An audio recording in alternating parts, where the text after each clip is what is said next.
अपने बाबा को ना बताना हो ना, अपने भक्त को बता दे। क्या सोच रहे हो लल्ला? क्या करने वाले हो आप?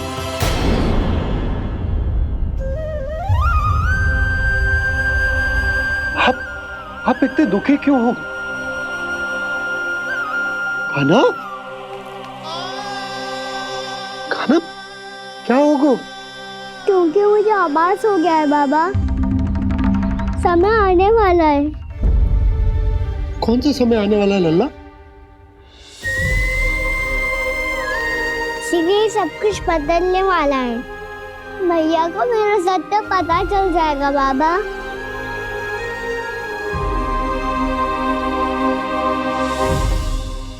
पर लल्ला, इसका काक भुसुंडी और खालिया नाक से क्या संबंध है?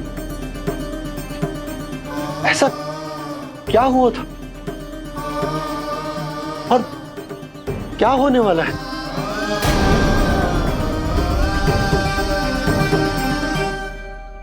जो होने वाला है बाबा, उसका संबंध उससे है जो सैकड़ों वर्ष पहले हुआ था। महर्षि भृगु के एक वंशज थे वेद शिरोमुनि, जो विंध्याचल की पहाड़ियों में साधना कर रहे थे। तभी वहाँ अश्वशिरा नाम के एक दूसरे मुनि आमंत्रण के बिना ही आ गए। कितना सुंदर और शांतिपूर्ण आश्रम है। यहाँ प्रभु की साधना करने में बहुत आनंद आएगा। शीघ्र ही अश्वशिरा मुनि उपस्थिति के कारण होने वाले व्यवधान से बाध्य होकर वेद शिरोमुनि ने अपनी आंखें खोली। कौन हो तुम और यहाँ क्या कर रहे हो? आपके आश्रम में बहुत शांति है मुनिवर। साधना करने के लिए बहुत ही उत्तम स्थान है ये। मैं चाहता हूँ कि मैं भी यहाँ। आप यहाँ साधना करना चाहते हैं, लेकिन इतना भी नहीं जानते कि किसी के आश्रम में प्रवेश करने से पहले उसकी आज्ञा लेनी चाहिए। आप ये भी नहीं जानते कि यदि कोई यज्ञ कर रहा हो तो बिना अनुमति के वहाँ प्रवेश करने से उसकी यज्ञ साधना भंग हो सकती है। आप क्या साधना करेंगे मुनि? आप तो साधना के योग्य ही नहीं हैं। इतना अपमान! एक मुनि के मुख से इतने कड़वे शब्द शोभा नहीं देते। मैं तुम्हें श्राप देता हूँ, जितनी विषैली तुम्हारी जिह्वा है उतने ही विषैले सर्प बन जाओ तुम। और ऐसा सर्प जो सांस भी ले तो निकट का वातावरण दूषित हो जाए। तुम्हारे इस दुस्साहस के लिए मैं तुम्हें श्राप देता हूँ कि तुम अभी इसी क्षण कौवा बन जाओ, और ऐसा कौवा जो कांव कांव करके अनर्गल प्रलाप करता रहे।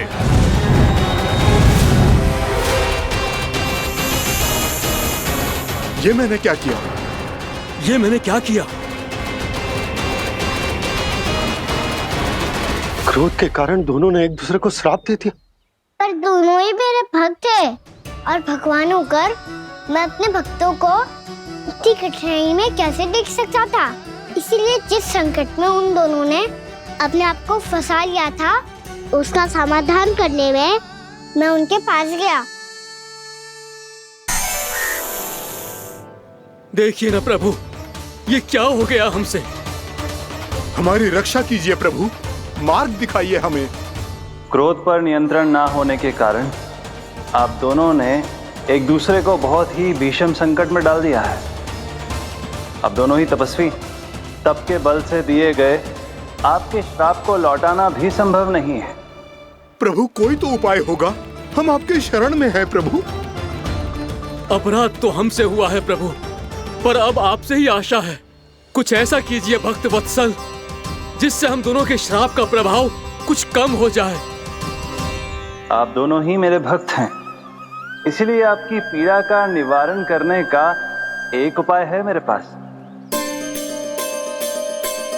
वेद शिरोमुनि, जब आप कालिया नाग बनेंगे तो आपको मेरे चरणों को अपने शीश पर धारण करने का सौभाग्य मिलेगा। और अश्व शिरोमुनि, आप काग योनि होने के बाद भी आप श्रेष्ठतम ज्ञान और सर्वाधिक यौगिक सिद्धियों के स्वामी होंगे और प्रवचन दिया करेंगे। इसके बाद अश्वशिरा मुनि काक बन गए, जिन्होंने आगे चलकर स्वयं गरुड़ देव को ब्राह्मण सुराई और मुनि वेदसिरा महर्षि कश्यप और देवी कत्रियों के पुत्र कालियानाग बनकर जल में। और अब वही कालियानाग जमराज में, जिनके कारण जानकी के प्राण लगभग चले ही गए थे। अब कालियानाग को उचित स्थान पर भेजने का समय आ गया है बाबा। पर ये तो अच्छी बात है कान्हा, वेदसिरा मुनि को दिया हुआ तुम्हारा वचन भी पूरा हो जाएगा, जमुना जी की शुद्धि भी हो जाएगी। इस सब के बाद भी तुम दुखी क्यों हो? क्योंकि इसके बाद मैया के सामने मेरा रहस्य खुल जाएगा बाबा। उन्हें पता चल जाएगा कि उनका बालक कोई साधारण बालक ना है। भविष्य में जो होने वाला है उसे सबके सामने घटने से रोकना मेरे लिए भी संभव ना होगा।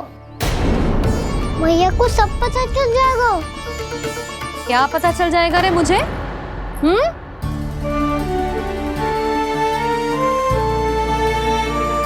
यही कि सबसे अधिक प्रेम मैं आपसे ही करता हूँ।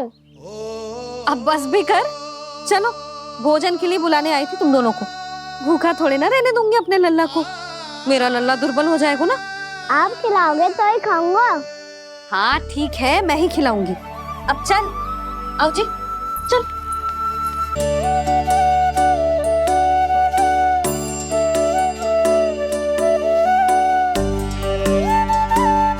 मैया खेलो ना मेरे साथ।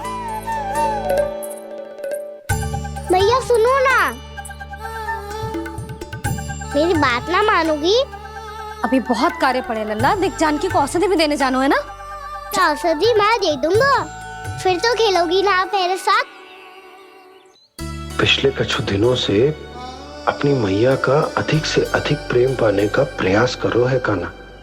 इसका तो एक ही अर्थ हो सकता कि कछु बहुत बड़ो होने वालों है। कान्हा रुक जा लल्ला। कान्हा क्यों तंग कर रहा है? मैया को पहन लेना। कान्हा, कान्हा, ये क्या करो तूने?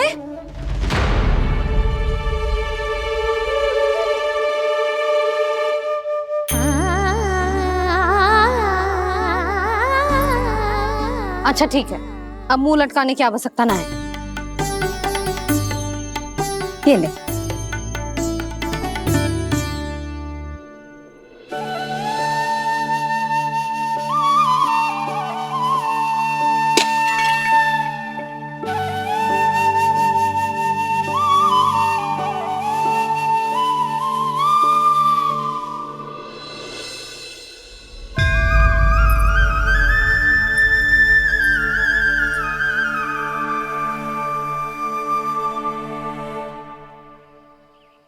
तंग करे मैया को खिजाए, खेले रूठे मनाए।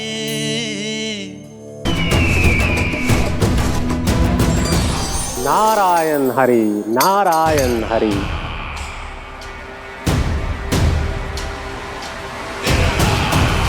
प्रणाम देवर्षि। किस योजना में कितना लाभ है और कितनी हानि, ये आंकलन करते करते थक गए होंगे मथुरा नरेश। देवर्षि, आज मेरा ध्यान कैसे आ गया आपको? आप तो सदैव ही मेरे ध्यान में रहते हैं महाराज कंस। सत्य तो ये है कि मथुरा में जो भी हो रहा है मुझसे छिपा हुआ नहीं है। मैं जानता हूं कि आप किसी भी असुर को वृंदावन क्यों ना भेजें, और वो असुर कितना भी शक्तिशाली क्यों ना हो, कृष्ण का सामना नहीं कर पाता। या तो पराजय स्वीकार करके आपके पास लौट आता है, या तो फिर वीर गति को प्राप्त हो जाता है।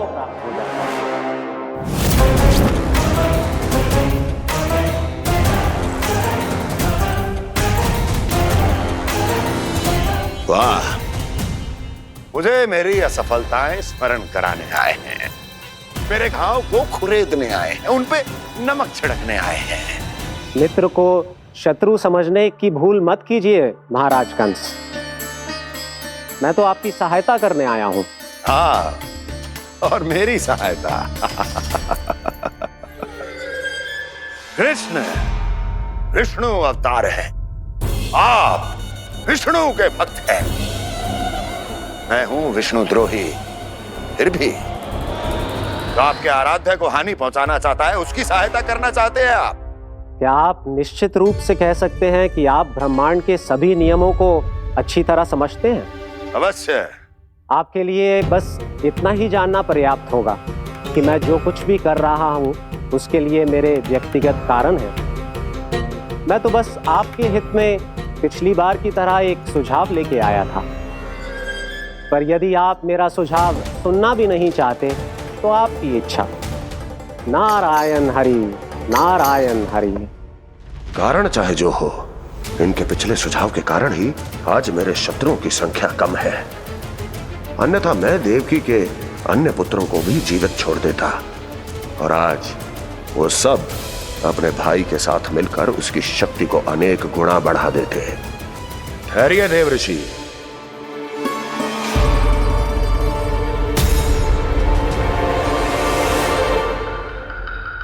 बताइए, क्या सुझाव है आपके पास? मेरे सुझाव का नाम है कालिया नाग।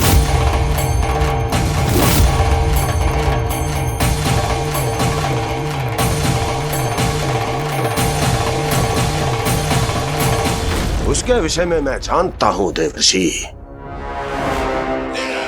तो समस्या ये है कि मैं स्वयं उससे मिलने नहीं जा सकता, उससे भेंट नहीं कर सकता।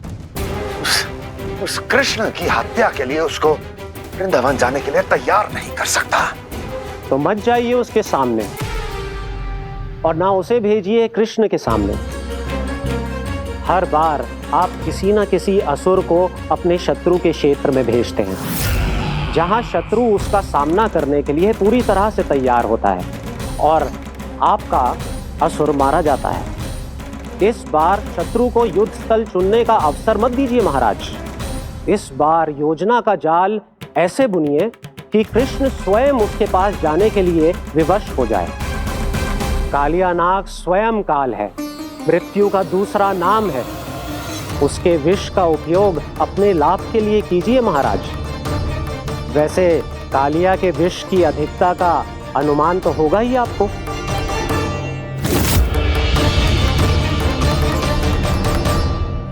एक बार जो उसके क्षेत्र में पहुंच गया, फिर उसके विष से बचना असंभव है। उचित सुझाव है देवर्षि, उचित सुझाव है। देवर्षि, उस छलिया विष्णु की भक्ति करते करते आप भी उसके रंग ढंग सीख गए हैं। उचित है,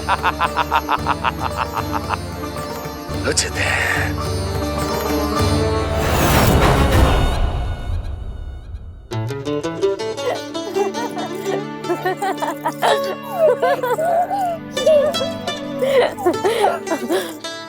बस बस, बहुत आनंद ले लियो लल्ला। बस अब दूध पी ले।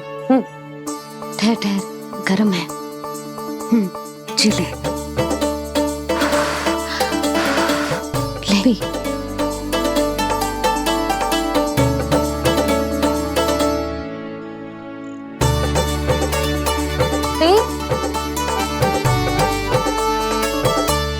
मैं ना होती तो ना जाने क्या हो तो तेरा। अपने आप दूध भी ना पी सकते है, भावला कहीं का। आपकी इस प्रेम के लिए तो मैं धरती पे आया हूँ मैया। मैं भी यही सोच रहा हूँ यशोदा, कि तुम ना होती तो मेरा क्या होता। इसी बात पे थोड़ा दूध और कजू खाने को दे दो। अरे मैं तो भूल ही गई। तनिक ठहर जाओ जी, जी दूध पी लेना तो आपके लिए भी कछु ले आती।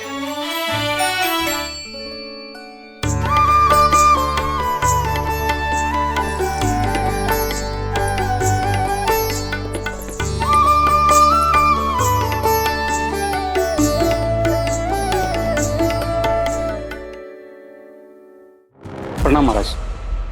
आपकी आज्ञा के अनुसार बिल्कुल वैसा ही पत्र तैयार किया है जैसा आप चाहते थे।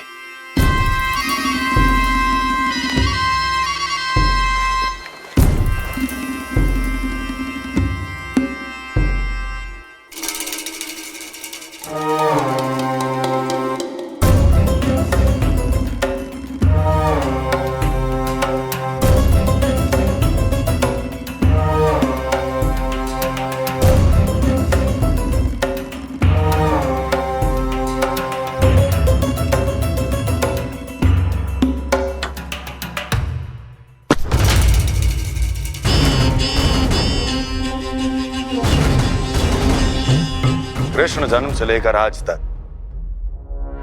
ये मेरी सबसे महत्वपूर्ण योजना है।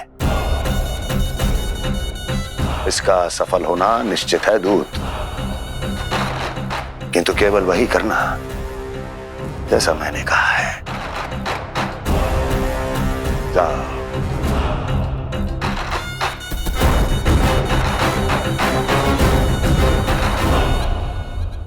कान्हा,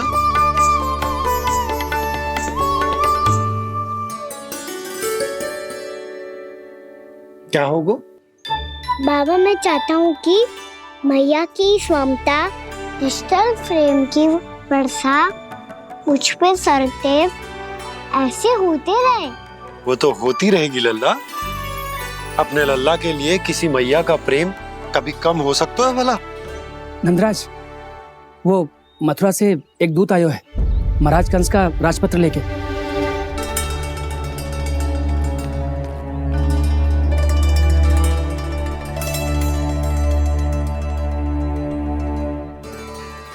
कान्हा, अब क्या करने वाला है? तेरे बाबा कहाँ गए? हाँ? कंस मामा का खेल आरंभ हो गया है, पर मैया वो सब सुनेगी तो व्यर्थ चिंतित हो जाएगी। बस थोड़ा बाहर गया मैया, कछु खा लिया से। बाहर इस समय? मैया, क्या होगा? मैया देखो ना, पीठ पे कछु हो रहा है। मेरा हाथ ना पकड़ो, आप करो ना। दिखा। यहाँ? क्षमा करना मैया, पर अभी बाबा को ही संभालने दो ये सब। कहिए, क्या संदेश लाए हैं आप? नहीं नंदराज, नहीं। महाराज कंस का आदेश है कि ये संदेश सभी गांव वालों के साथ ही पढ़ा जाए। ठीक है, मैं गांव वालों के सामने पढ़ दूंगा, पर मुझे तो दीजिए पढ़ने के लिए। महाराज की आज्ञा का पालन करना आपके लिए भी आवश्यक है नंदराज। सभी गांव वासियों की सभा बुलाइए। बंसी, सभी गांव वालों की सभा बुलाओ। राजपत्र में ऐसा क्या संदेश भेजो है कंस ने? अब मेरे पत्र को पढ़कर सब भौचक के रह जाएंगे। और वो कृष्ण, उस कृष्ण के पांव के नीचे से तो भूमि खिसक जाएगी, आकाश फट पड़ेगा, बिजलियां गिर जाएंगी। प्राप्ति, ओ प्राप्ति, कंस का पत्र। स्वयं को बहुत अधिक शक्तिशाली समझता है ना वो।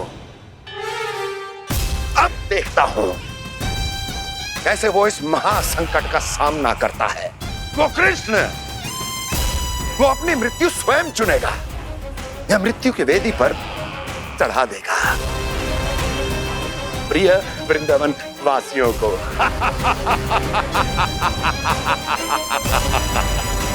अब आएगा आनंद प्राप्ति, अब आएगा आनंद।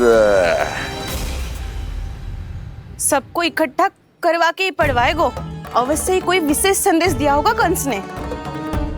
मैं भी यही सोच रही हूँ सुलक्षणा जीजी, कछु ना कछु तो विशेष है, पर जे हो क्या सकता है? हाँ, बात तो सही है। ऐसा क्या हो सकता है? सभी गांव वासियों के सामने कहा जाए, कछु तो विशेष अवश्य लग रहे हैं। बाहर तक कोलाहल क्यों हो रहा है? मैया, मैया, अब क्या होगा? मैया देखो ना, सर पे कछु हो रहा है। लल्ला, नारायण ने तुझे हाथ दिए हैं ना? पीठ की बात अन्य थी। अपने सिर की सेवा स्वयं कर। सर पे तो हाथ पहुंच रहा है ना?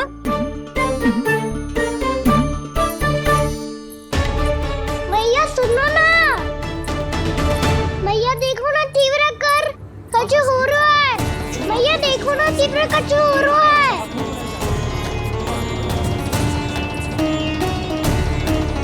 सब लोग आ चुके हैं, अपना संदेश सुनाइए आप।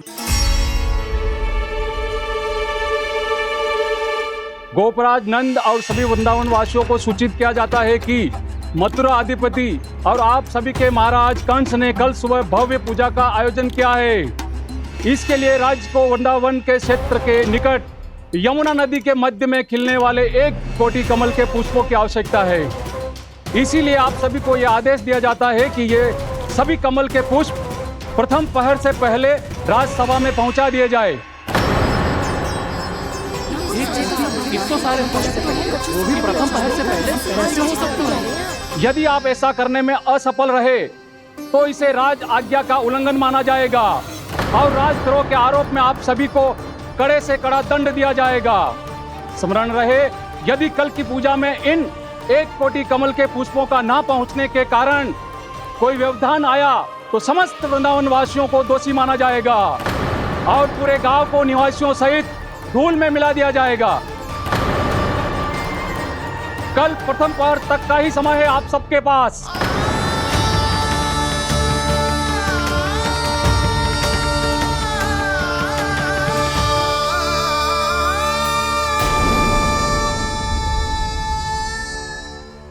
कमल पुष्प, वो भी कल प्रथम प्रहर में?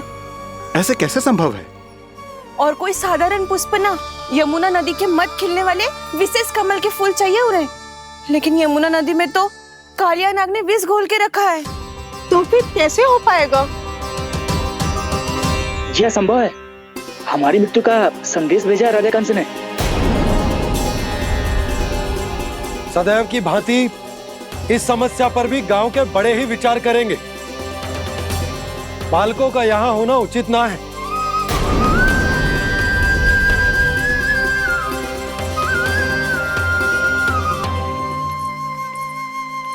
लल्ला ले, जे गेंद ले, जा अपने सखाओं के साथ खेल।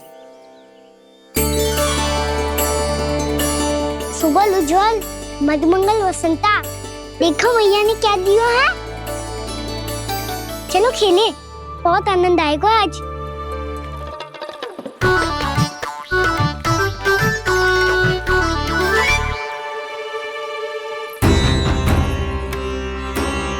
भानु, बंसी, जाओ और शीघ्र ही वो घेरे का कार्य समाप्त करो।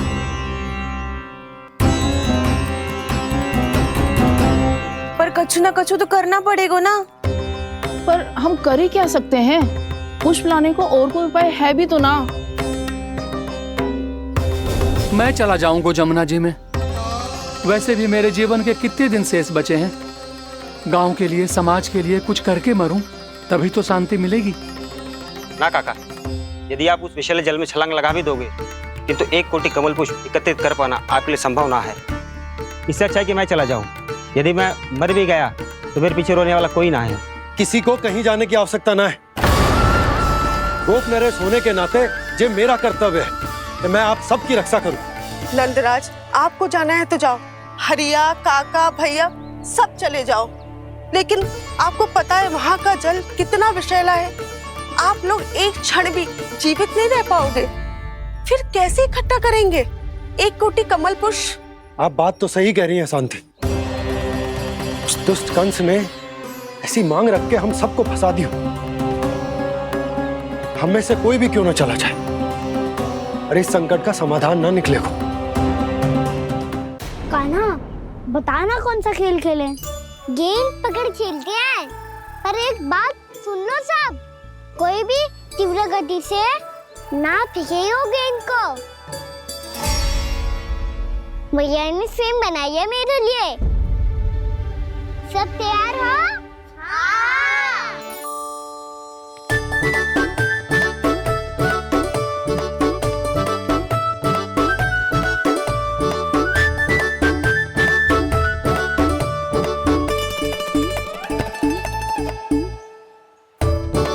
मुझे दो।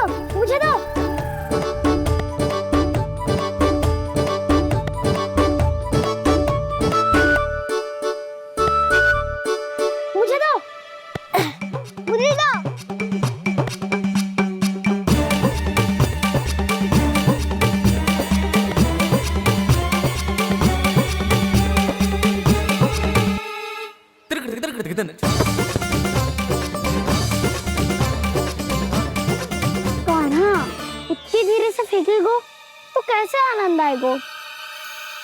थोड़ा बल लगा के फेंक। हाँ कान्हा, हम अभी बड़े हो गए हैं, तू अब भी छोटे बालकों की तरह फेंक रहा है।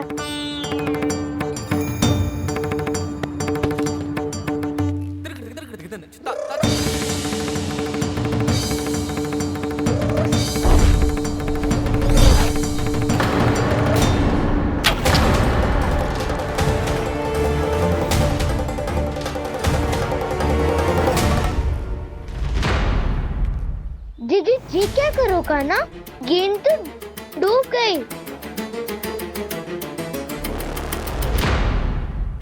अच्छा, तो ये सब इसकी योजना का भाग था ताकि ये कालिया का सामना कर पाए।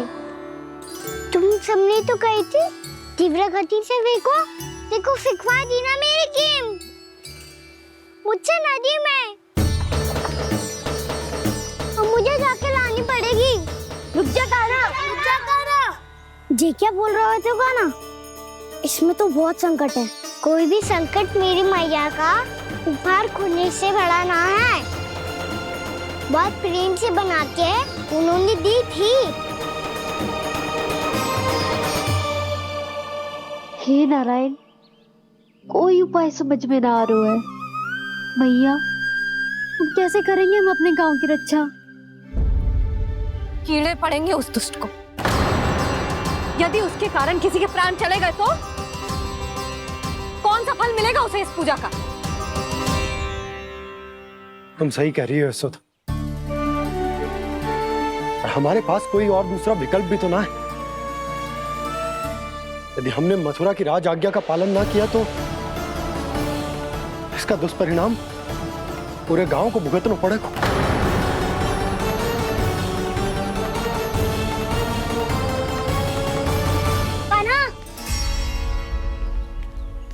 हमें पता है कि तू भगवान है, दिव्य है, बहुत शक्ति है तुझ में, पर फिर भी हम तुझे विषैले जल में ना जाने दे सकते। कुछ होगा तो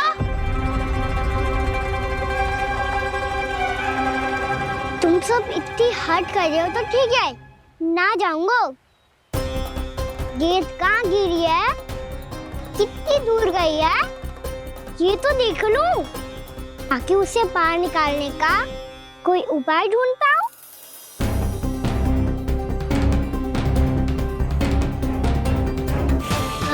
हाँ।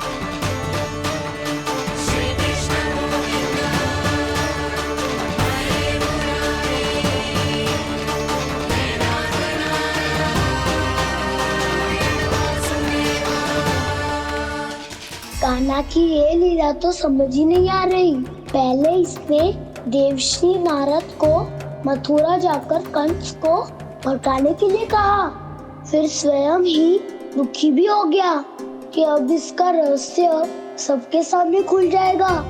और अभी स्वयं ही तो इसने कहा था कि गेंद बहुत महत्वपूर्ण है, फिर स्वयं ही उसे नदी के विषैले जल में फेंक दिया।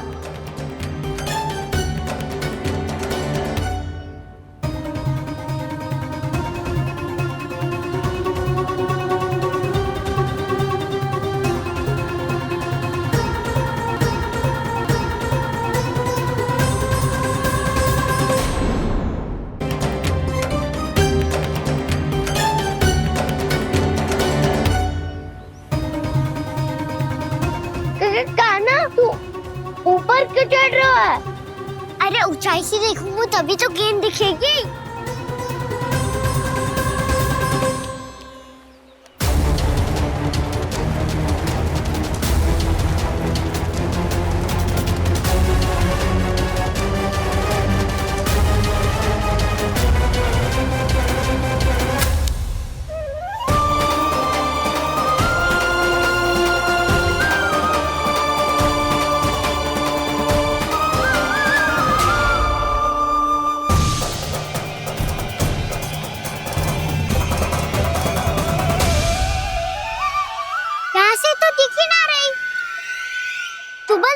से फेंकी थी ना?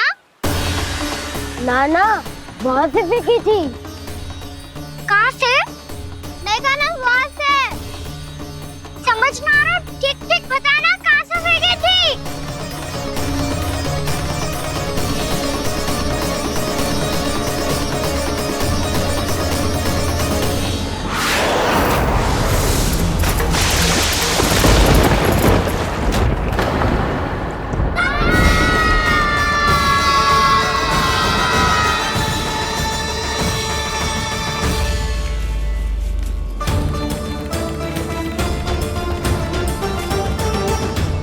कालिया नाग के क्षेत्र में जाकर कोई भी जीवित वापस ना लौट सको।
ये क्या किया माना ने?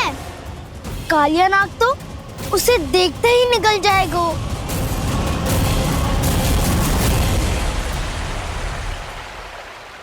तो आरंभ से अब तक सब कुछ उसकी लीला का ही भाग था।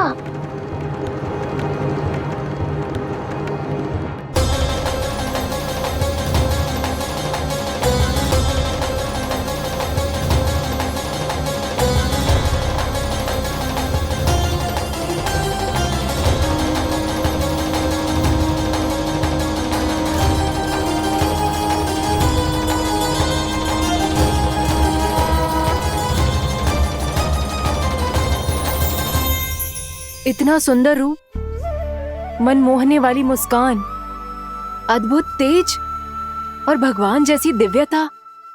कौन हो तुम? हाँ, तुम्हें देखकर तो हम सब सम्मोहित ही हो गए।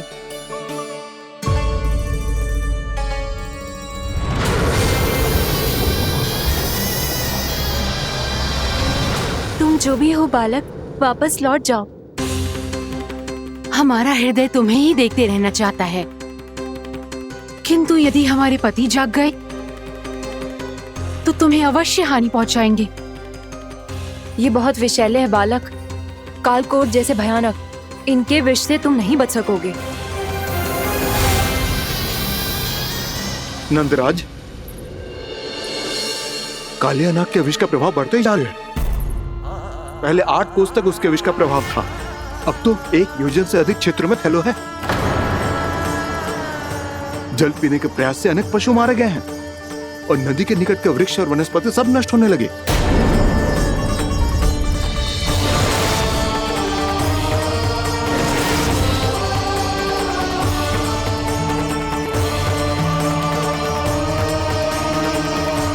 इनके विष की तीव्रता इतनी अधिक है बालक कि इनके संपर्क में आने वाले को तड़पने का भी अवसर नहीं मिलता। इनके विष की अग्नि क्षण भर से भी कम समय में प्राणवायु को जलाकर राख कर देती है।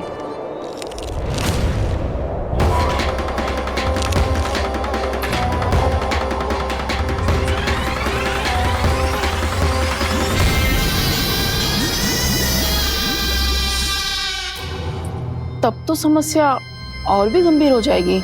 मैंने तो सुनो है कि कालिया नाग कम से कम 2 योजन लंबा है, सैकड़ों फन है उसके।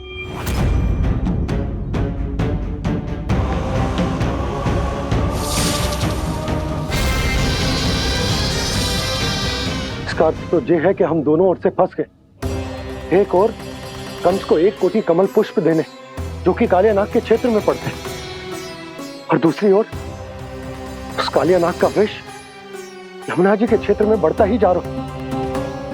इसके कारण हम ही नहीं, निर्दोष पशु पक्षी भी संकट में।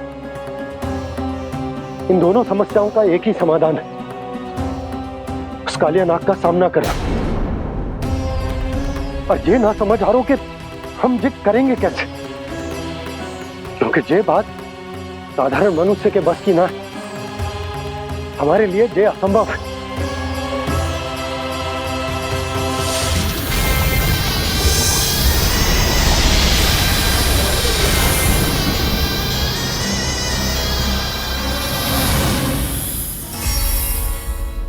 अब तो तुमने अपनी आंखों से भी देख लिया बालक, ये कितने विषैले हैं। नींद में भी विष उगलते हैं। इससे पहले कि तुम्हें कुछ हो जाए, चले जाओ यहाँ से, मान लो हमारी बात। आप सब मुझे जानती भी नहीं और फिर भी मेरी इतनी चिंता कर रही हैं आप। माँ की ममता भेदभाव नहीं जानती। तुम भी किसी के पुत्र हो और हम सब भी माँ हैं। एक माँ को हर बालक में अपनी ही संतान दिखाई देती है। इसलिए हम तुमसे विनती करते हैं, वापस चले जाओ, बचा लो अपने प्राण। मेरी चिंता मत कीजिए, मुझे कुछ नहीं होगा। होगा, अनर्थ होगा यदि ये उठ गए तो।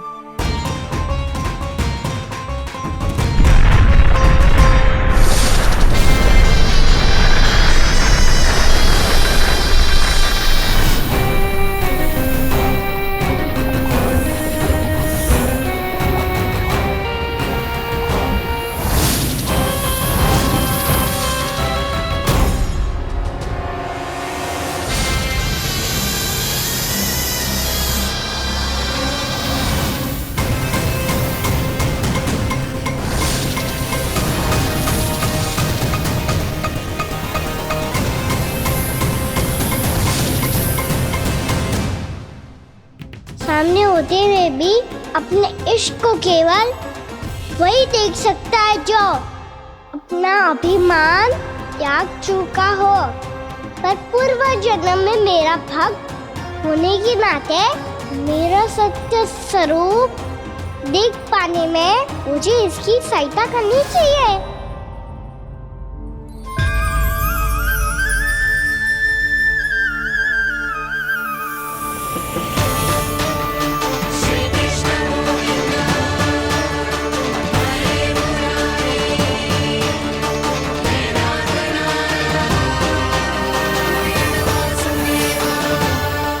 देखो हमारा छोटा सा कान्हा कैसे डट के खड़ा हुआ है। इतने विशालकाय, इतने महाभयंकर सबके सामने।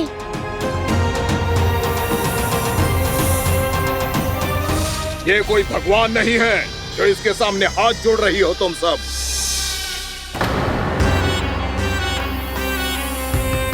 एक सामान्य साधारण बालक है ये, जो ये तक नहीं जानता कि इसके सामने है इसका काल, कालिया। तू कौन है बालक? मेरे इतने निकट आकर भी तू जीवित कैसे है? मेरी नहीं, अपनी चिंता करो कालिया।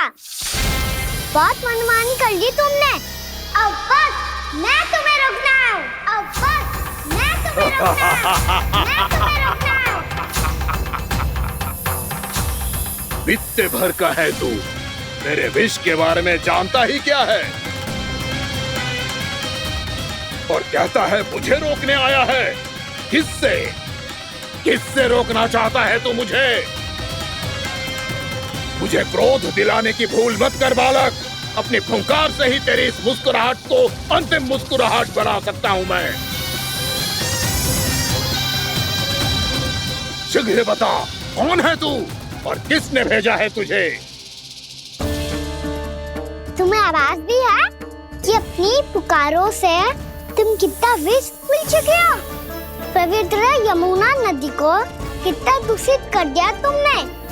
और यही नहीं, तुम्हारे कारण निकट के जीव जंतुओं, वृक्ष, वनस्पतियों सबको हानि पहुंच रही है। तो क्या? मुझे उससे क्या? मुझे है आपत्ति है मुझे तुम्हारे इस व्यवहार से, और इसीलिए तुम्हें यहाँ से जाना होगा। यहाँ से जाना होगा।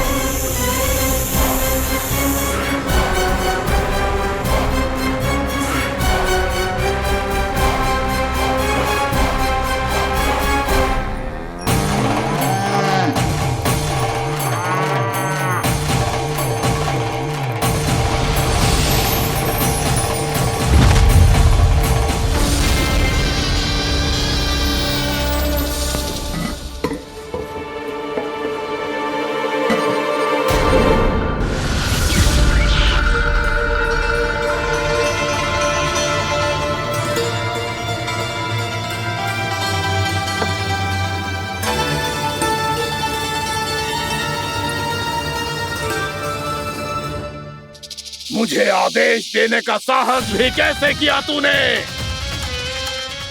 इस क्षेत्र को मैंने अपना राज्य बनाया है, मेरा परिवार रहता है यहाँ, और तू मुझे यहाँ से जाने के लिए कह रहा है? हाँ, क्योंकि तुम्हारे यहाँ रहने के कारण अन्य जीवों को हानि हो रही है और मैं ऐसा नहीं होने दे सकता। मैं तो बस वही कर रहा हूँ जो एक सर्प का स्वभाव है। विष फैलाना स्वाभाविक है मेरे लिए, इसलिए मुझे चुनौती मत दे बालक। चुनौती तो मैं दे चुका हूँ कालिया।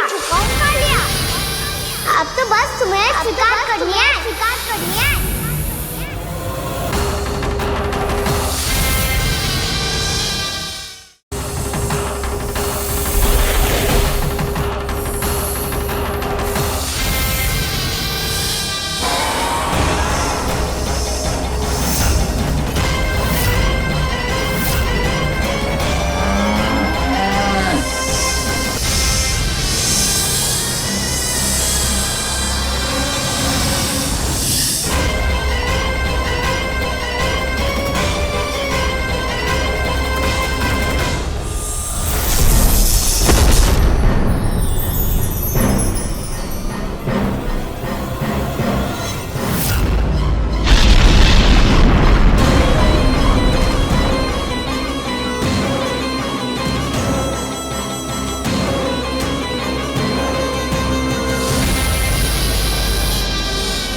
मैं भी चेतावनी दे रहा हूँ, यहाँ से चले जाओ।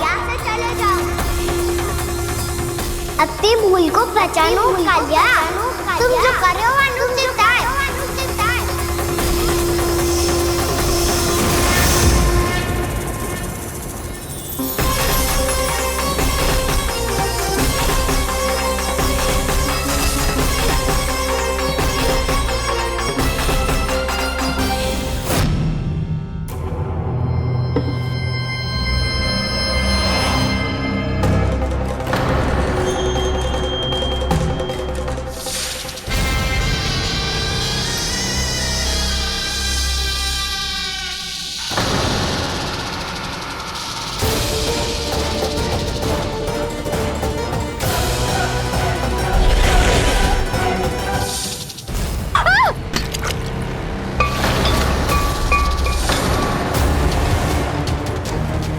अब मैं आता हूँ।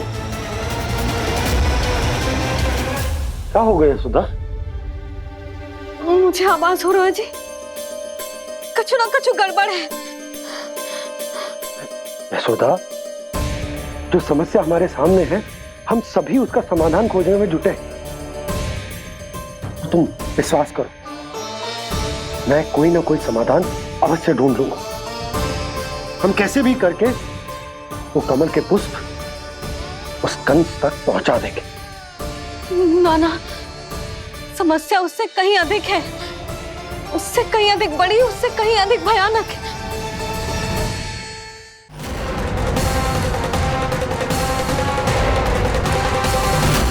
विस्की ये बूंद से ही सबके प्राण चले जाते हैं। इसने तो विस्की धारियां फेंके हुए हैं खाना पे। कान्हा कैसे बच्चे को अधिक विष से? इसका विष तो क्या, ये सर स्वयं भी छू तक नहीं पाएगा हमारे कान्हा को।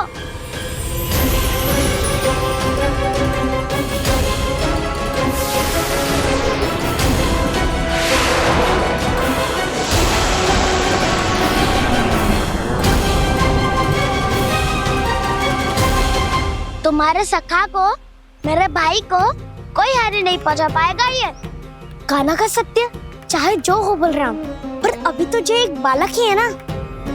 देखो कैसे विष के कारण स्थिर हो गया है।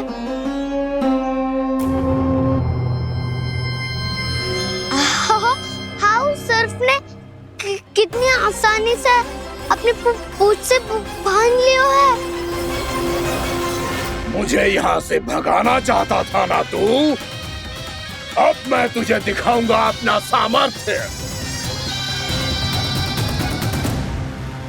ये मूर्ख किसे बांधना चाहता है अपनी पूंछ में?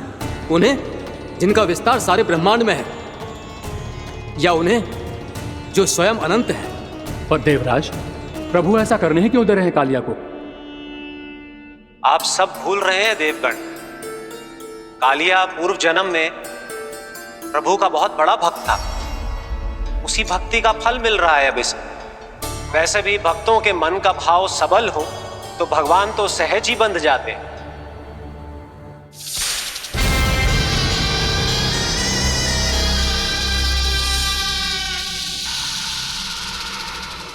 बलराम, तुमने ही तो कही थी कान्हा को कछु ना होगो। देखो उस दुष्ट ने चारों ओर से जकड़ लियो है।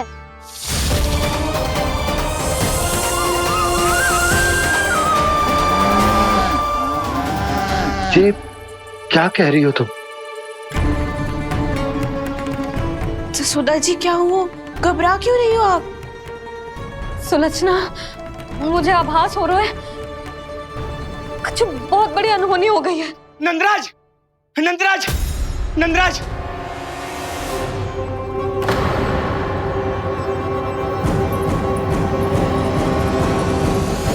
नंदराज, कान्हा ने जमना नदी में छलांग लगा दी है।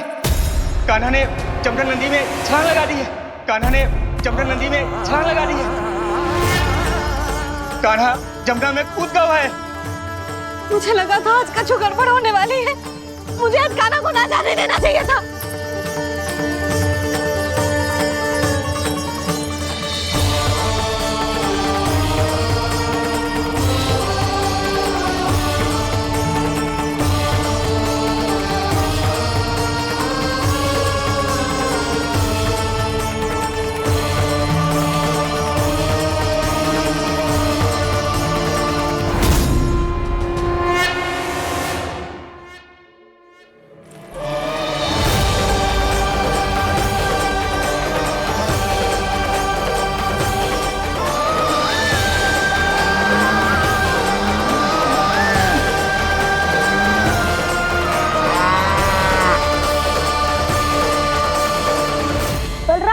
कछु करो ना।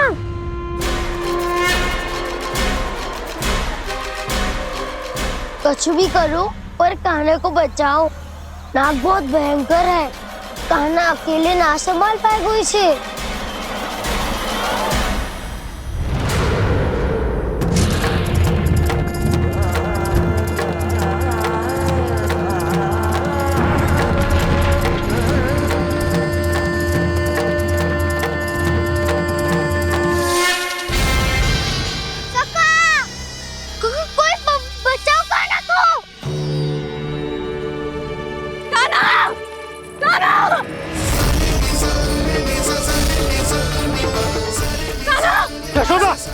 यशोदा रुको। छोड़ दो मुझे, छोड़ दो मुझे। रुक जीजी, संभालो। बावली हो गई क्या? जीजी संभालो। कान्हा, कान्हा।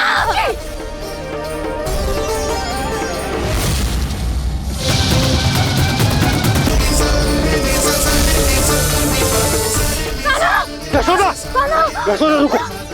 छोड़ दो मुझे, छोड़ दो मुझे। रुक जीजी, संभालो। बावली हो गई क्या? जीजी संभालो। कान्हा, कान्हा। देखो अब कैसे तुम्हारे अस्थियों को तोड़कर छोटे छोटे टुकड़ों में बदल दूंगा मैं।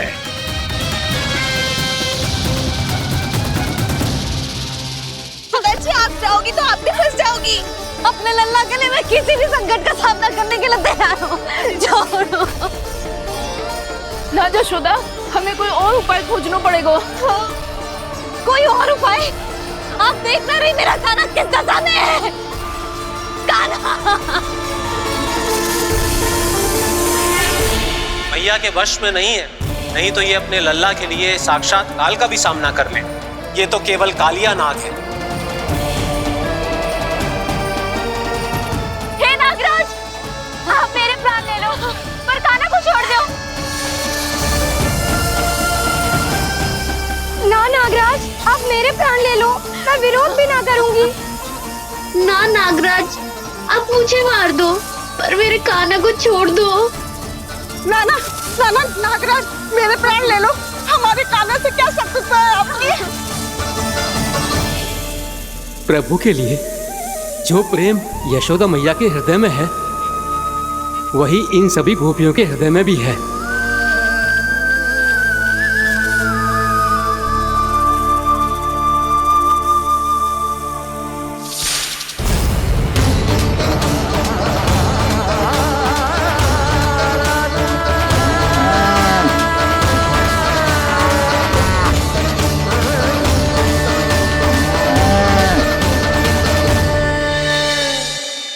यशोदा, यशोदा,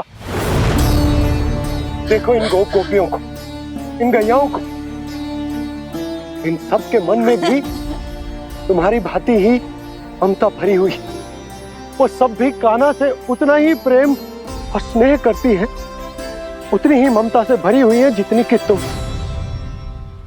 तो तुम ही सोचो, जिसके साथ इतनी ममता और इतना स्नेह, इतना प्रेम, उसका कोई क्या कर सकता है? उस कालिया नाग का वेश इस सब आशीर्वादों के सामने कछु न है। कछु करो जी, उसे बोलो वो मेरे प्राण दे दे, मेरे कान्हा को छोड़ दे। यशोदा,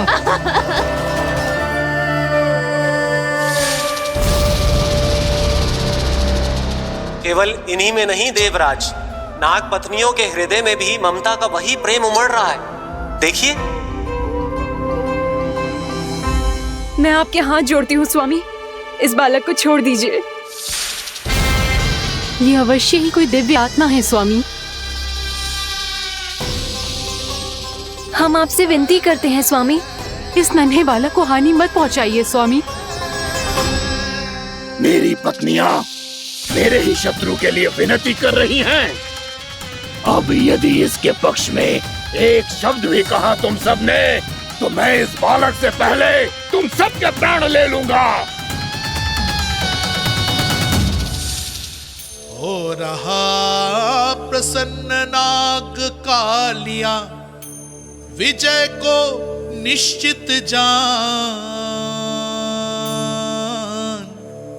रोते बिलखते व्याकुल सब, संकट में देख कान्हा के प्राण।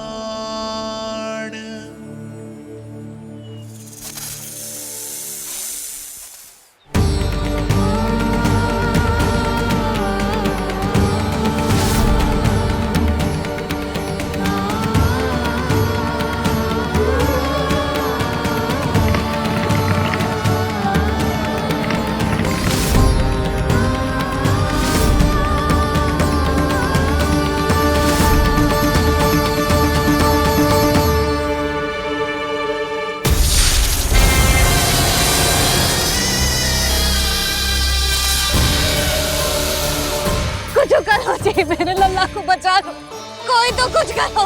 जीजी, संभालो जी सुना। यशोदा, यशोदा तुम शांत हो जाओ, मैं कान्हा को वापस लेकर आऊंगा, मैं रक्षा करूंगा उसकी। ना नंदराज, नंदराज नहीं। कम से कम आप तो समझो नंदराज, कालिया के पास आप जाओगे तो आप भी फंस जाओगे।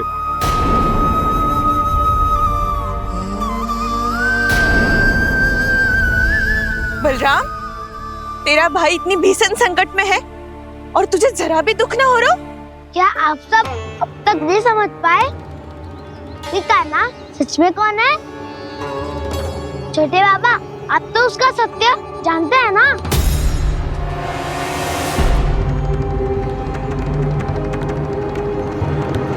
मानता हूँ कि आप सब कान्हा के रहस्य के बारे में नहीं जानते, पर क्या उसके जन्म से आज तक घटी एक से बढ़कर एक विचित्र घटनाओं को भी भूल गए हैं आप सब? भूल गए हैं कि कैसी पूतना जैसी राक्षसी उसका कुछ बिगाड़ नहीं पाई, कैसे तरनावती जैसा भयानक राक्षस उसे एक खरोच भी नहीं दे पाया था।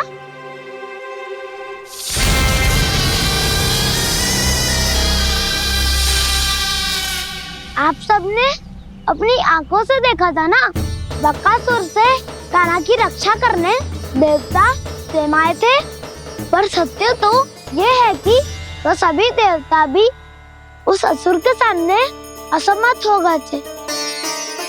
तब कान्हा बहुत ही आसानी से उस भयंकर असुर का वध किया था।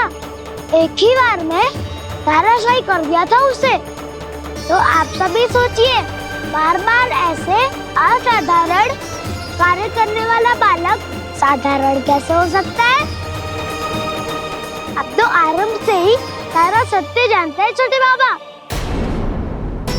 रहस्य छुपाने में सदैव काला की सहायता करते आए आप, और आज आप स्वयं ही उसके सत्य को भूल रहे हैं। और तुम सब भी तो जानते हो कान्हा की शक्तियों के बारे में। तो क्या तनिक भी विश्वास ना है अपने सखा पे?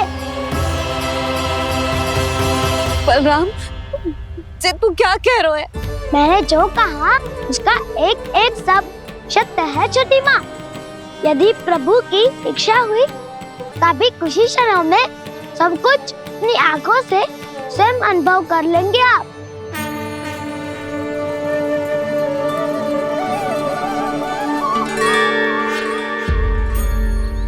शांताकारं भुजगशयनं पद्मनाभं सुरेशं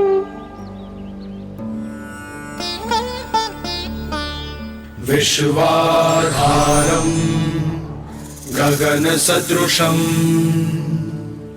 मेघवर्णं शुभांगं लक्ष्मीकान्तं कमलनयनं योगी वीरध्यानगम्यम्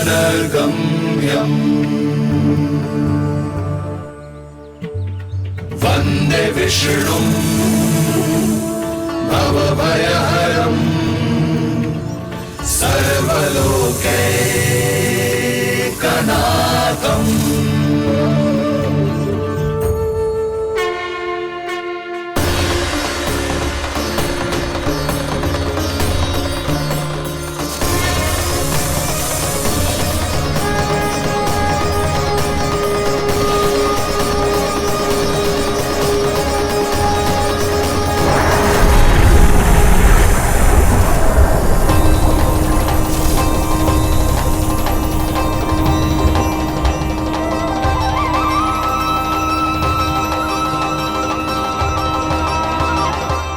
तुझे क्या लगता है बालक कि तू मेरी जकड़ से निकल गया तो अब बच जाएगा तू?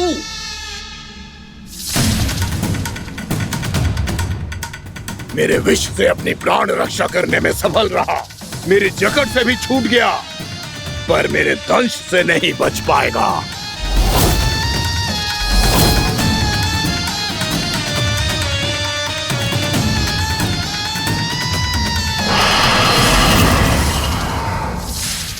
अब भय से भाग रहा है, पर मैं तुझे मृत्यु देकर रहूंगा।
मेरा नन्हा सा कान्हा कितनी देर भाग पाएगा?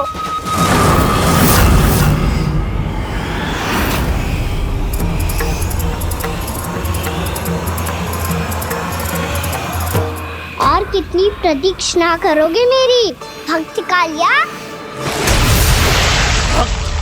भक्त नहीं, काल हूं मैं तेरा। जब भयंकर का मुकुट बुद्धि को ढक लेता है तो भक्त अपने भगवान को भी नहीं पहचान पाता। व्यर्थ की पहेली में मत उलझा बालक। ना मैं भक्त हूँ और ना तू भगवान।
जिसके लिए इतने व्याकुल हो रहे थे, उसे छूकर कालिया नाग का हलाहल जैसा विष भी चरणामृत बन गया है और यमुना जी के जल में फैल चुके विष के प्रभाव को भी नष्ट कर रहा है।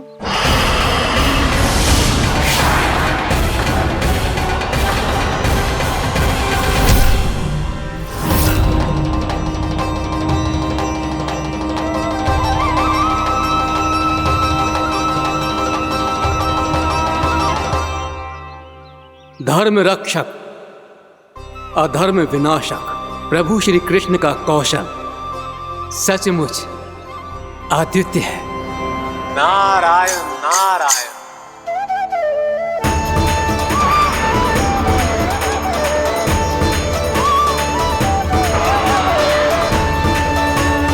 मेरा भार तुम्हारे भीतर के अहंकार का प्रतीक है कालिया।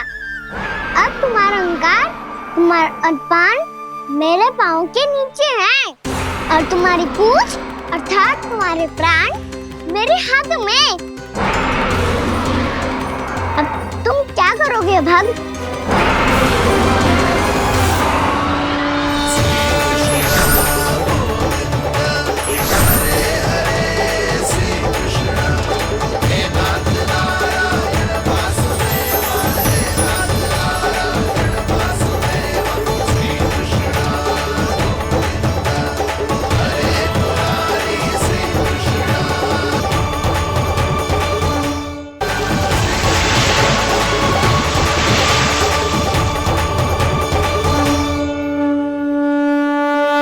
प्रभु, भले ये आपको पहचानने में असमर्थ हो, पर हम सब ने आपको पहचान लिया है। हाँ प्रभु, एक भक्त होने के नाते और एक अर्धांगिनी और माँ होने के नाते मैं आपसे इनके प्राणों की भिक्षा मांगती हूँ। अपनी कृपा दिखाइए और इन्हें क्षमा कर दीजिए। आपके लिए मित्र और शत्रु में कोई अंतर नहीं प्रभु, उसी तरह आपकी कृपा और दंड में भी कोई अंतर नहीं। दोनों दया ही तो हैं, अकारण ही किसी को प्राप्त नहीं होती। हमें विश्वास है कि हमारे पति को मिला ये दंड कोई अभिशाप नहीं है, आपका वरदान है। ये सत्य है प्रभु कि इनसे बहुत से पाप हुए हैं। इनके विष से बहुत सारे जीव जंतु को हानि पहुंची है, पर अब आपके चरण इनके शीश पर पड़ गए हैं। ऐसी कृपा तो बड़े बड़े महान महात्माओं को भी दुर्लभ हैं, और इन्हें प्राप्त हुआ तो अवश्य ही ये किसी महान पुण्य का ही फल है। हे प्रभु, उन्हीं पुण्य कर्मों की शक्ति का आह्वान कर मैं आपसे विनती करती हूँ, इन्हें प्राण दान दीजिए। मैं अपने इस भक्त को क्षमा अवश्य करूंगा देवियों, यदि ये अपने अहंकार को त्याग कर मुझे पहचान ले तो।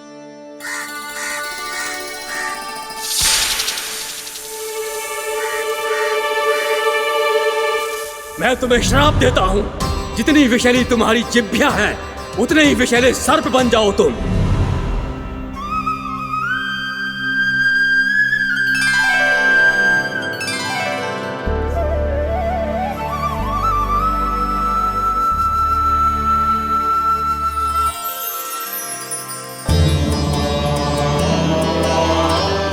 नारायण, मुझे क्षमा कीजिए नारायण। मैं तो आपका परम भक्त था, किंतु मैं आपको पहचान नहीं सका। इसका दंड तो मुझे मिलना ही था, किंतु मैं अब प्रायश्चित करना चाहता हूं।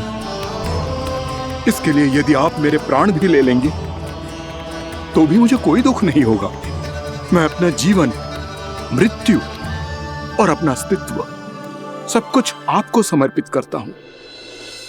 मैं तुम्हारे क्रोध के कारण श्राप मिला, जिसे विशाल सर्प के रूप में तुम्हारा जन्म हुआ, और सर्प का तो स्वभाव है विष फैलाना, इसीलिए तुम्हें दंड नहीं दूंगा। मैं सिर्फ सभी अपराधों का पश्चाताप कर लिया, इसीलिए मैं तुम्हें क्षमा करता हूँ कालिया।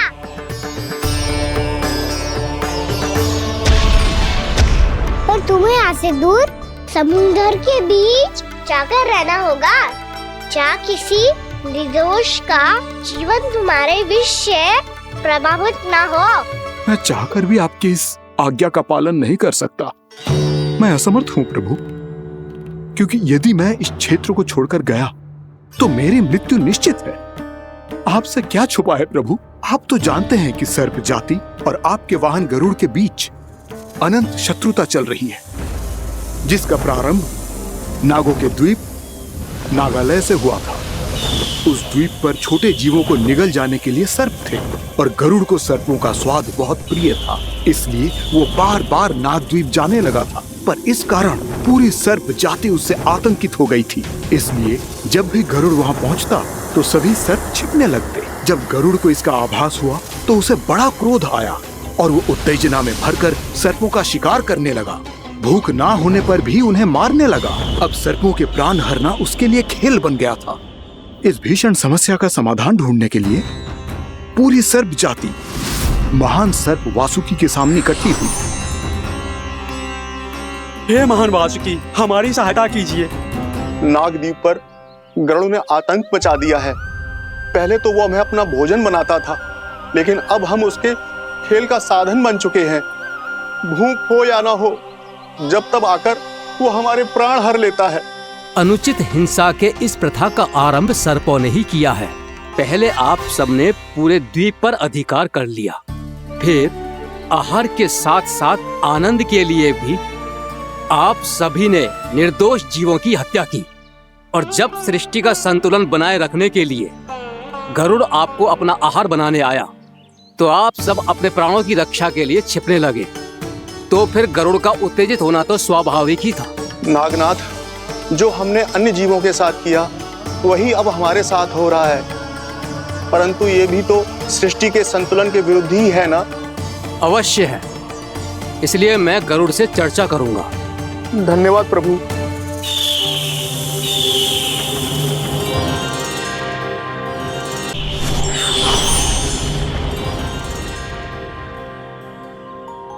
श्री नारायण के वाहन पक्षीराज गरुड़, मैं संपूर्ण सर्प जाति की ओर से आपसे एक निवेदन करने आया हूँ। कहिए, क्या कहना चाहते हैं आप?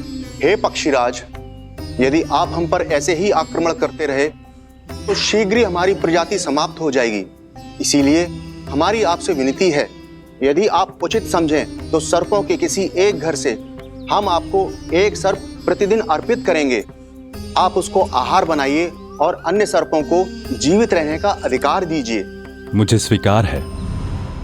तब से प्रतिदिन किसी एक घर से एक सर्प गरुड़ के भोजन के लिए भेजा जाने लगा। समय के साथ मेरे घर की भी बारी आई, परंतु मैंने एक बहुत बड़ी भूल कर दी। समय आ गया है स्वामी, आज गरुड़ के आहार के लिए इसे चुना गया है। कौन है यह गरुड़ और क्यों दूं मैं इसे कोई भेंट? स्वामी, सभी सर्प राज्यों और गरुड़ के बीच में यही समझौता हुआ है, हमें इसका सम्मान करना ही होगा। मैंने कोई समझौता नहीं किया, मैंने कोई वचन नहीं दिया और ना ही मैं किसी गरुड़ से भयभीत होता हूँ। यदि इस राज्य में किसी को सर्पों को अपना आहार बनाने का अधिकार है तो वो केवल मुझे है। अब से गरुड़ को दी जाने वाली हर भेंट मुझे दी जाएगी, महाविषधारी महान नागराज कालिया को। यह और कुछ नहीं, मेरा अभिमान था प्रभु, और यह मेरे इस जन्म की सबसे बड़ी भूल थी, क्योंकि फिर जब गरुड़ को इस बारे में पता चला तो। कालिया, अभिमान में आकर तूने अपने काल को ललकारा है। जिस कालिया के नाम में ही काल छिपा है, तू उसे ललकारने का दुस्साहस कर रहा है गरुड़। स्वयं को भगवान विष्णु का वाहन कहता है तो वाहन का ही कर्म कर। स्मरण रख, इस धरती के सर्वश्रेष्ठ योद्धाओं के लिए भी मैं मृत्यु का दूत हूँ। विनाश काले विपरीत बुद्धि। तुझ जैसे मूर्ख सदा इस युक्ति को सार्थक करते आए हैं। अपने विनाश को आमंत्रण किया है तो अब भोग।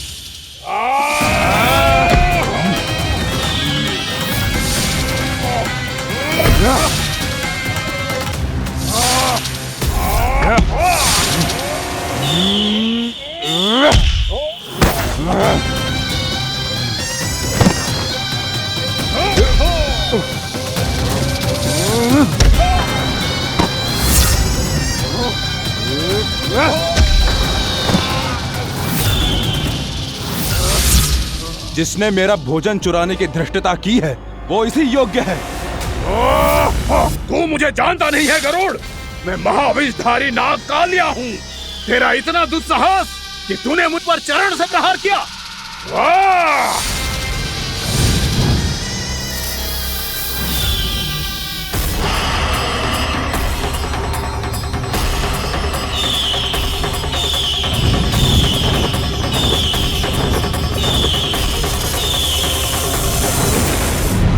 मैं अपने अभिमान में भूल गया था कि गरुड़ मुझसे कहीं अधिक शक्तिशाली है। इसलिए अपने प्राणों की रक्षा करने के लिए मैं एक स्थान से दूसरे स्थान भागने लगा। नदियां, पर्वत, यहां तक कि मैंने सागर भी लांघ डाला, पर मैं जहां भी जाता गरुड़ के रूप में मेरा काल वहीं आ जाता। इसीलिए मृत्यु की आशंका से भयभीत होकर मैं अपने बड़े भाई मां कद्रू के प्रथम पुत्र अनंत शेषनाग से राय लेने चला गया। भैया, मैं यहां आपसे आपकी सहायता लेने आया हूं। मेरी एक छोटी सी भूल के कारण यह गरुड़ मेरा पीछा कर रहा है। मुझे हर समय हर स्थान पे ढूंढते रहता है। यदि उसने मुझे ढूंढ लिया तो वो निश्चित ही मेरे प्राण ले लेगा। मुझे कोई ऐसा स्थान बताइए जहां मैं अपनी पत्नी और अपनी संतानों के साथ शांति से रह सकूं। तुम यमुना नदी के किनारे वृंदावन क्षेत्र में जाके वास करो कालिया। गरुड़ वहां प्रवेश नहीं कर सकता क्योंकि उसे ऋषि सौबरी का श्राप मिला हुआ है।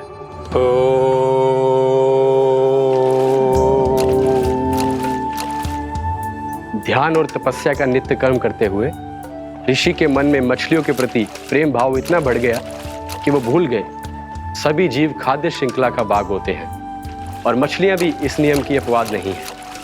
उन्हें मछलियों की अटखेली इतनी अच्छी लगने लगी कि वो इस क्षेत्र के मछुआरों को भी मछली पकड़ने की अनुमति नहीं देते थे।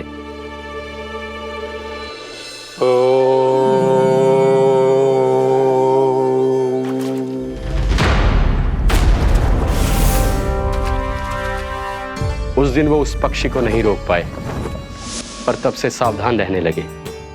यहां तक कि अपने साधना से भी अधिक ध्यान वो पक्षियों पर केंद्रित करने लगे। ठहरो! इसी क्षण अपनी चोंच में पकड़ी इस मछली को छोड़ दो। तुम्हें इन मछलियों का आहार नहीं करना चाहिए पक्षीराज। ये तो खाद्य श्रृंखला का नियम है ऋषिवर। यदि मैं इनका आहार नहीं करूंगा तो कोई और पक्षी कर लेगा। मैं अपने आनंद या प्रतिशोध के लिए इनके प्राण नहीं ले रहा। ये तो बस मेरा भोजन है। पर यह मेरा तपस्या स्थल है।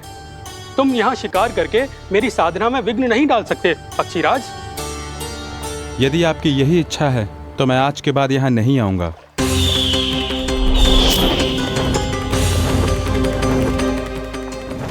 पर आज ये मछली मेरे आहार के रूप में पकड़ी जा चुकी है। मैं वचन देता हूँ ऋषिवर, इस स्थान पर यह मेरा अंतिम शिकार होगा।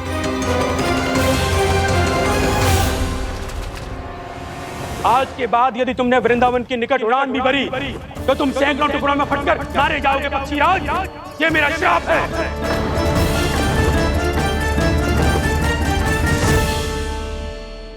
और इसीलिए भैया शेषनाग के सुझाव के अनुसार मैं यहां आ गया। पर अब यदि मैं कहीं और जाऊंगा तो मेरे प्राण नहीं बचेंगे प्रभु। निश्चिंत रहो कालिया, अब से गरुड़ तुम्हें कोई हानि नहीं पहुंचाएगा। अब तुम्हारे फनों पर मेरी पक्षिंग बन गए कालिया, इसीलिए अब से तुम्हें गरुड़ से कोई भय नहीं होगा। निश्चिंत होकर अपने परिवार के साथ गहरे समुद्र में चले जाओ और सुख से शांति से निवास करो। पर ध्यान रहे निर्दोष जीवों को हानि ना पहुंचे। आपने मुझे जीवन दान दे दिया प्रभु, इस उपकार से मैं कृतज्ञ हूँ प्रभु। आदेश दीजिए, मैं आपकी सेवा कैसे करूं? तुम्हारे जल क्षेत्र से 1 कोटि कमल पुष्पों को लेने की अनुमति दे दो कालिया। यह मेरी सेवा होगी। प्रभु, ये तो मेरा सौभाग्य होगा।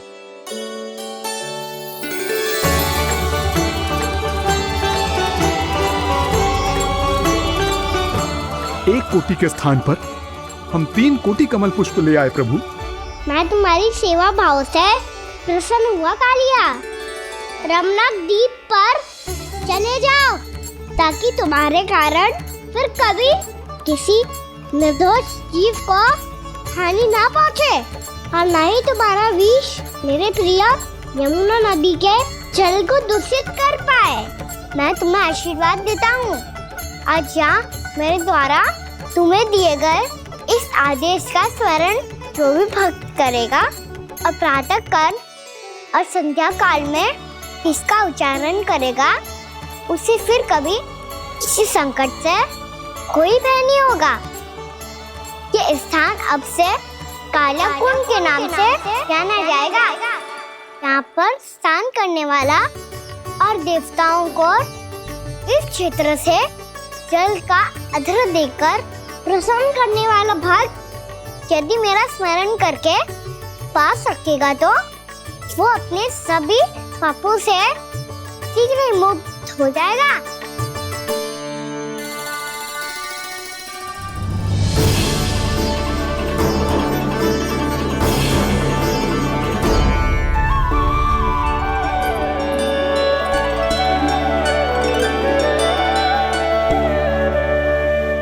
कौन है जी भगवान जिसने अभी अभी कालिया जैसे विशाल विस्तर का सामना किया? क्या एक साधारण बालक जो शीत की अधिकता से ठिठुर रहा है? क्या करूं? मैं लल्ला को ममता के आंचल में छुपा लूं या भक्त बनकर प्रभु की लीला देखती रहूं? क्या करूं मैं? कितना ठंडा था जल, बहुत सर्दी लग रही है। सर्दी से तड़पते हुए कैसे देखूं इसे? अभी जाके अपने पल्लू से सुखाती हूँ। हृदय से लगा के स्नेह की आंच दूंगी तो सर्दी पल भर में छूमंतर हो जाएगी।